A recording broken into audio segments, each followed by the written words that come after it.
Hello and welcome to the interview here on France 24. Our guest today is the former Prime Minister of Pakistan, Imran Khan. He joins us from his home in Lahore nearly 2 weeks after being shot at during a rally against the government in the town of Wazirabad. Thank you very much. Pleasure, Mark. Mr. Khan, after the attack, the alleged gunman was arrested and confessed. He said that he had acted on his own and for religious reasons. But you believe the real culprits are the Prime Minister, Shehbaz Sharif, his Interior Minister, and a senior official of the Inter-Services Intelligence, the ISI. Nearly 2 weeks later, is this what you still vividly believe? Mark, look, 3.5 years I was the Prime Minister. The intelligence agencies worked under me. So I know how they operate. I know exactly what happened. I predicted this almost 6 weeks ago when they first accused me. A video film was made accusing me of blasphemy. And then it was picked up by these government spokesperson, by the government-controlled television. And 6 weeks ago, I said that this was all planned to assassinate me through a religious fanatic. And the two Prime Minister and the Interior Minister, who I named, we know their past for 30 years. Both have been involved in extrajudicial killing. Both were involved in what is called the Model Town Massacre, where they had 12 protesters shot dead and about 60 injured. So we know the past.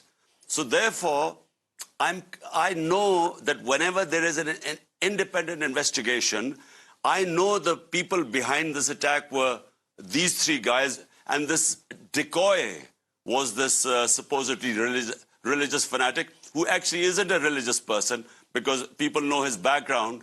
Journalists went and exposed his background. So this was all a setup. So you've talked about a probe. The Prime Minister, who condemned the attack, has formally requested the Chief Justice to form a judicial commission to probe the attack. This is exactly what you want, and I believe you trust the Chief Justice will indeed go wherever he needs to go to find the truth. That's true. I have asked the Chief Justice to have an independent probe under him.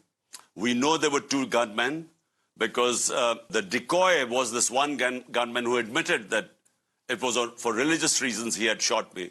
But we know that there was another gunman sitting in the front. So I know that an independent probe is going to prove what I'm saying is right, that this was a planned assassination attempt, and who gained the most from it was this government. Because my party, since I have been ousted from power, it has grown. It has won 75% of the by-elections. So they're petrified that if there are elections, we will win. That's why they wanted to be eliminated. Right, but you say an independent probe would prove what you're saying. But the question is, do you believe the Chief Justice will be able to conduct such a probe, or are you saying, I don't believe, because of what you're saying regarding the government, the military, the intelligence, that might not have an interest for such an independent probe? You see, the investigating agencies are under these three people who I've named. The Interior Minister, Prime Minister, and this intelligence agency officer. So under them, there is no question of me getting what I think is a proper investigation. Therefore, I've asked the Chief Justice, and he must form his own team. And he should pick his own team from various departments, intelligence agencies, and it should work under the Chief Justice. That's the only way there is a hope of me getting justice. Mr. Khan, a few weeks before the assassination attempt against you, the chief of the ISI, in a very unusual move, spoke to reporters. He made several attacks against your behavior as Prime Minister. Now, given what happened, do you think that this was a way to threaten you, and that this means there might be further attempts on your life? Well, firstly, Mark, the press conference which the head of the ISI did was very unadvisable. No ISI head should do a press conference, because if I replied to it point by point, I think the institution of the army would be damaged, and that's not what I would like to do, because we do need a strong defense force here. But I think the press conference was also in response to this, our best investigative journalist who was portraying my point of view. He had been threatened with death. He left the country and actually was assassinated in Kenya. And there was a big public backlash, and people pointed fingers at the establishment. And I felt that the press conference was more to placate the public opinion. Right. But again, now we're nearly 2 weeks after. I imagine you've beefed up your security. Do you feel under threat of assassination? Do you think that they will try again to do what they failed to achieve? Well, unfortunately, Mark, I do think that they could try again, because, the threat remains. Those people who wanted me eliminated, the reason why they want me to be eliminated is my party is by far the most popular party in Pakistan. We have won 75% of the by-elections, despite the government party, the ruling party, all the parties put together, backed by the establishment. Despite that, we have swept the by-elections, and the popularity has gone up, basically because people do not want these criminals who are ruling Pakistan right now.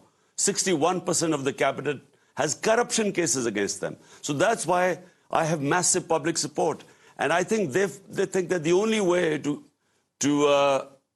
get me out of the way is actually eliminate me. So I think that there is a threat still. Well, this begs the question. You said you called on your supporters to resume the march towards the capital, Islamabad, and you said that you would rejoin it, health permitting. This begs the question, are you ready really to do so, given the dangers you just described? Well, Mark, the thing is, I'm a firm believer in my faith, which says the time, death is in the Almighty's hands. We take precautions. I will take more precautions than before. But that is not going to stop me. The fear of death is not going to stop me from pursuing what I believe is a mission to fight for rule of law in this country. This is the big problem we have. We have institutions that are above law. We have these political mafias which are above law. And that's the reason why the country can't prosper. So this is 26 years ago I started my movement for justice and rule of law. And, the threat of being killed is not going to stop me from resuming this mission. You want immediate elections. The government says no. The polls are planned for October 2023. So by asking your supporters to march, aren't you maybe preparing the ground for violence? Some are even saying potential civil war in Pakistan. Look, Mark, I have been in politics for 26 years. Always I have remained within the Constitution. The Constitution gives me my right for peaceful protest. Our protests have always been peaceful. This march is going to be what our Constitution allows us to peacefully protest against what is going on in Pakistan right now, where a cabal of crooks have taken over the country. I repeat, 61% of them are on bail from corruption cases. And the worst is that our economy has tanked. The risk of default in Pakistan when I left was 5%. Today it is 75%. So the country is facing a looming economic crisis. All we want is to get out of this thing. These crises are free and fair elections. But the point is, personally, it doesn't matter to us whether the elections are right now, in a year's time. We will win anyway, because no party has ever had this mass support which we have right now. But the point is, the country cannot afford to go on as it is.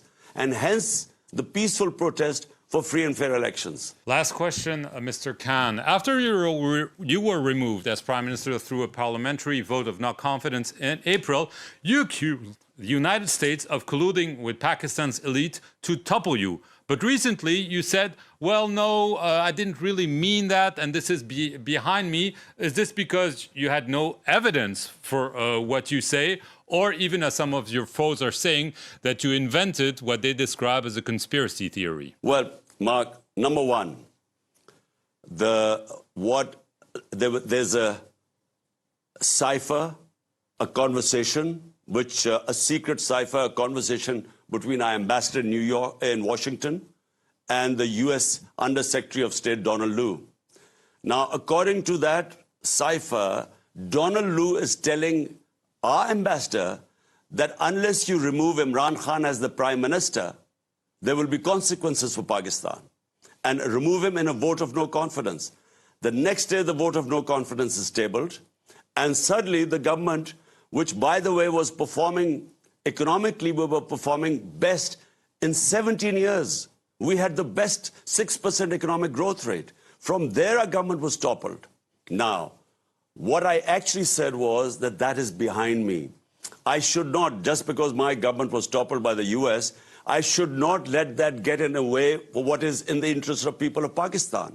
An interest of people of Pakistan is to have good relationship with all countries, but especially the US, which is a superpower. So that's exactly what I said. I never backtracked on this because the cipher exists. It was put in front of the cabinet. It was put in front of the National Security Council. It is now with the Chief Justice, where we wanted him to hold an independent inquiry. So there was no question of backtracking on that. Just as it was a question of moving on. I understand. Just as a last question, health-wise, when are you hoping to walk again? Well, Mark, I have 3 bullets taken out from my right leg. And the one that is bothering me is that one that has cracked my shin bone. And so I really can't put weight on my leg until that heals, which is about 4 weeks. Imran Khan, I want to thank you very much for appearing here on the France 24 interview from Lahore in Pakistan. Thank you very much for watching it.